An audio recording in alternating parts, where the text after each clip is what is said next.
Hello, y'all. Welcome back. This is going to be my first installment in the single card series. All right, these are going to be a series where we talk about a single card at a time and the benefits and how it benefits military specifically.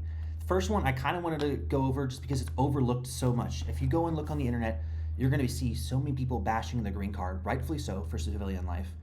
But I really think it's the forgotten Amex, right? It's perfect for the military. I think the green, maybe there's some link there. I don't know. Call me, tinfoil hat. But it is made for the military. Now, why? First, we're going to go over why it's so unpopular. So, it has an annual fee of $150 a year.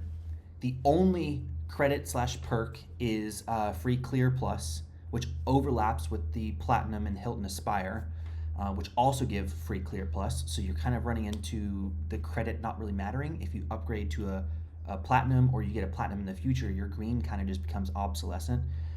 And it takes a lot of spin to make that back the annual fee. So if you're assuming a 1 cent per point, which is the worst you can really think of, you have to spend $5,000 in the 3x category per year or $15,000 in the 1x everything else to make the same value of your annual fee. And that's assuming you don't take the Clear Plus as a credit, like an actual perk, right? It's an effective annual fee.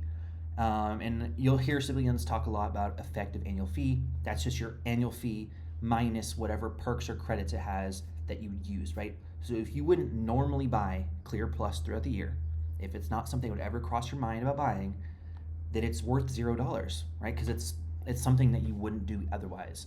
And so when people say that, there's the effective annual fee for this card is still $150. It takes a lot of money to make that back. So if you're spending more than $5,000 a year on transit, travel, whatever in your civilian, then it's definitely worth it because you can start earning that back. But it's probably better off on another card that earns transit or travel.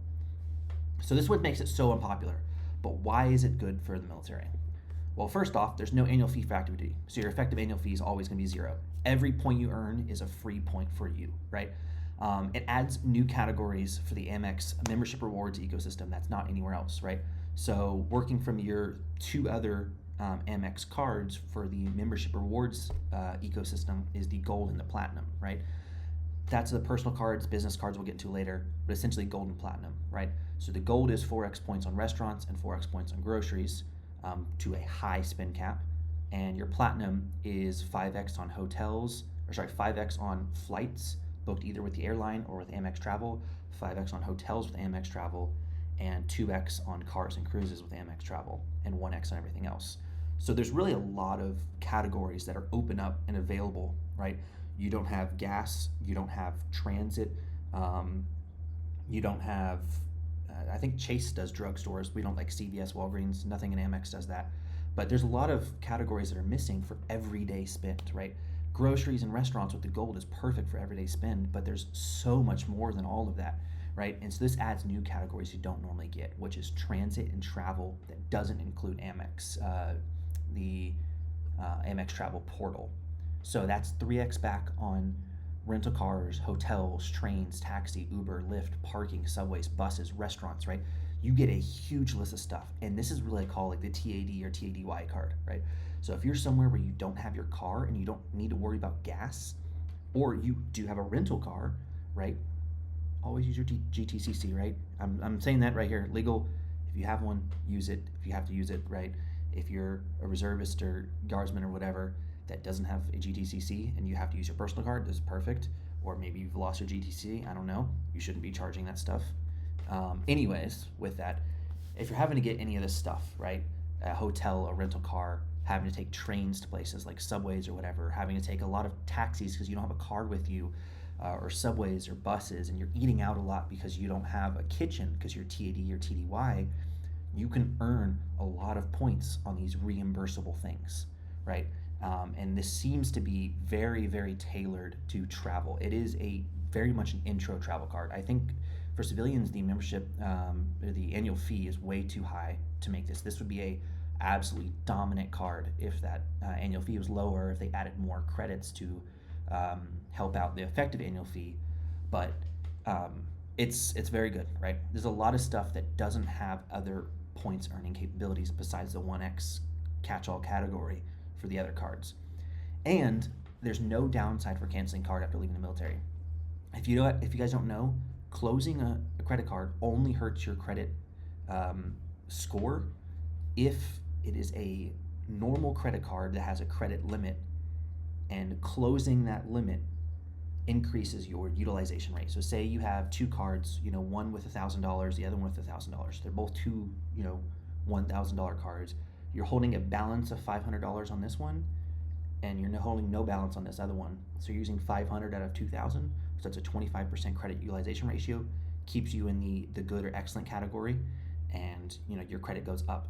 You decide the annual fee on the other one is too expensive, so you close it, and now you only middle finger. Now you only have one 1,000 credit limit card with a $500 utilization. So that increased your utilization from 30 or 25% to 50%, which puts you in the fair category, which will decrease your credit hits or your credit score. Old credit cards still age on an account for I believe 7 to 10 years, and after that they'll drop off.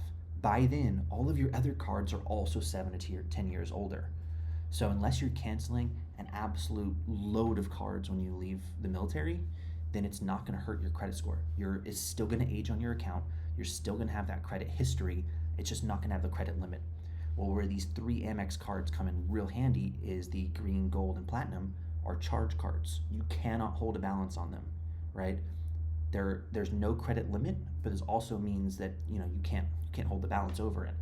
So if you cancel the green as soon as you leave the military, or as soon as they want to be able to get you that annual fee, so you keep it for a little bit longer, then there's no downside, unless this is the only card you have, or the only cards you have are Amex cards. So you close all of them, and then you have no credit limit, no credit history, and that could kind of fuck you up.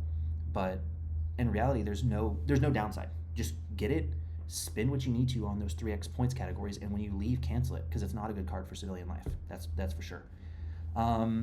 If you really don't want to do Amex, because it does have the downside of being an Amex card, so if you go overseas, this is a travel card, so there's no foreign transaction fee. But also, a lot of places, really outside of, I would say, the UK and Japan, are two Amex friendly locations, because they're also two very Americanized locations. Germany doesn't really do a whole lot of credit cards in the first place, and Visa and MasterCard is ubiquitous everywhere else. The only reason Japan does is because Amex has a relationship with JCB, the Japanese bank, and so they allow each other. That's why you see a lot of JCB allowed in the United States. So that's a little bit of a little lesson there. But if you're traveling to some other place that doesn't have a wide Amex acceptance, you might want to pick a Visa or MasterCard, and so that might help out. So our last slide is alternatives for a similar annual fee, right? And this is why it's so unpopular in the civilian world, where the annual fees really matter. Is here's 2 heavy hitter cards that have lower annual fees with more credits and more benefits, right? So first, you offer you the Chase Sapphire Preferred. This is one of the best, civilian cards that you can get. It has a low annual fee with a lot of credits and gets you into the heavy Chase ecosystem. All right, so this is free Dash Pass, a $50 a year hotel credit when booked through Chase Portal. You get 5x points on Chase Travel, 5x on Lyft and Peloton through 2027, 3x on dining and grocery, and then 2x on all other travel. I haven't looked at the fine print. I don't know if that includes stuff like transit, like subways and trains and buses and stuff. I'll have to look that one up. But a good benefit is it is a Visa card. It's a Visa signature, so it's accepted everywhere that cards are accepted. Very nice. So you do have a little bit lower earnings potential on certain things, but in reality, there's something. This can be a very good one card setup, right? If you only need one card, Chase Sapphire Preferred is a very good one. It covers a lot of stuff that you could want to cover. Then you have the Cap One Venture, $95 annual fee. You get Hertz 5-star status, so if you rent cars often, that would help out. Global entry credit. Global entry always comes with TSA pre-check, so if you do lots of international travel, global entry would really help out. What global entry really helps out on is if you do a lot of land-based travel. So if you go to Canada or Mexico often, there are specific global entry lanes that you can register your car and take them through, which makes it much quicker to get back into the States. $50 a year hotel credit as well, so they kind of match to Chase with that one when booked through Cap One portal. But the earnings potential is a little bit lower. So you have 5x points on Cap One travel portal and 2x on everything else. There's no other higher earning categories. The one thing to watch out for is Capital One does not waive annual fees for military members unless the card was acquired prior to entering service. So under SCRA, they do. So if you had a Capital One card and then you join the military, you can request that they waive your annual fee. But they do not do it as a courtesy under MLA. MLA does not require that these cards waive your annual fee. They do it as a courtesy. Also, because they don't want to differentiate. They don't want to have a system that differentiates cards prior to joining service or after service. It's a lot easier for them just to verify that you're in service or not, waive the annual fee, and then have a lifetime customer, and assuming that you're not going to cancel those cards and you're going to continue paying them because you're used to having them.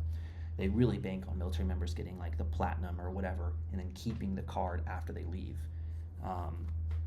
But Capital One would rather just get that up front and always have the annual fee. Their annual fees are generally lower. The Venture X, which is their highest card, is only $395, which is really in line with the AMEX Gold.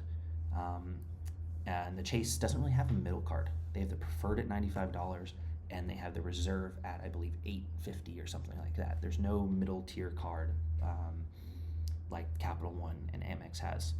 So these are really two options if you don't want to get the green. But going over, I believe that is an excellent option for anyone in the military, and it's a great way to just rip the card out with no pain once you leave. The Chase Sapphire Preferred, you don't need to close it.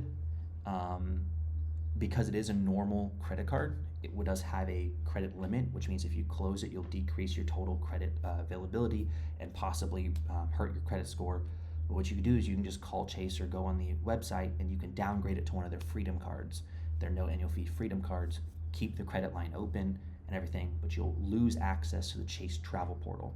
So all of those points will turn into cash back instead of points.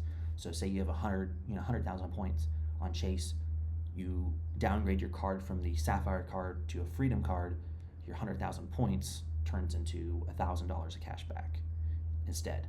So it kind of settles out there, but you will save your annual fee. The Cap One card, you also can downgrade those to anything that's not annual fee card. So that'll help out. That allows you to not take a hit on your credit score, still keep the credit line open, still have a card available. The only reason you can't do that with American Express is the lowest card is the green card. There is no zero annual fee card beyond that, right? So if you have a green, a gold, and a platinum, and you want to keep the 3 cards, you just have to downgrade all 3 of them to a green, and then you have 3 green cards you're paying for no reason. So that's why it's better to just close your Amex cards afterwards, unless it's one of their other brand or one of their other lines. They have different lines of cards. They have their charge cards, they have their credit cards, their cash back, right? Their affiliate cards. But we can talk in a different video. So thank you guys for joining me in this video, talking about the AMEX Green, and we'll go some other ones and some other options in the future. Hope you guys join me. Thank you.